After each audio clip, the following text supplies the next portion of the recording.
Welcome to ఎన్టుడే news. ప్రతి క్షణం ప్రజల పక్షం. మంచిర్యాల పట్టణానికి చెందిన పేరం మలేఖ్య గారు గత మహిళా దినోత్సవం అప్పుడు మరి ఇదే రవీంద్ర భారతిలో రాష్ట్ర స్థాయి పురస్కారం తీసుకోవడం జరిగింది.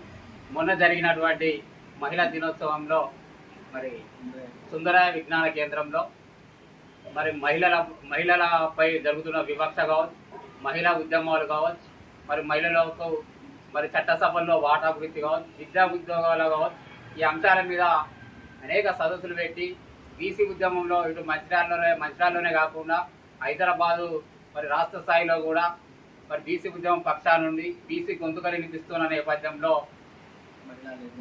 మహిళా లెజెండరీ అవార్డు రావడం మరి బీసీ సంఘాలుగా హర్షం వ్యక్తం చేస్తూ మరి యొక్క అవార్డు పేరం మలేఖ్యకు రావడం అంటే ఏవత్ బీసీ మహిళలకు వచ్చిందని చెప్పి భావిస్తూ ఉన్నాం.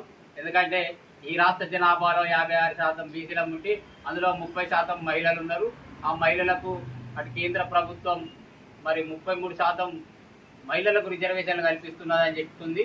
అందులో బీసీ మహిళల వాటా కావాలని చెప్పి ఈ మంచిర్యాల పట్టణం నుండి గొంతుకి వినిపించి హైదరాబాద్ నడిగొట్టి దాకా తీసుకుపోయినటువంటి పేరం మలేఖ్య గారు మరి మహిళల పక్షాలుంటూ మరి మహిళలకు రాజ్యాధికారంలో వాటా కావాలని చెప్పి గొంతుకి వినిపిస్తున్న నేపథ్యంలో జాతీయ బీసీ హక్కుల పోరాట సమితి పక్షాన స్వాగతిస్తూ హర్షం వ్యక్తం చేస్తూ ఉన్నాం.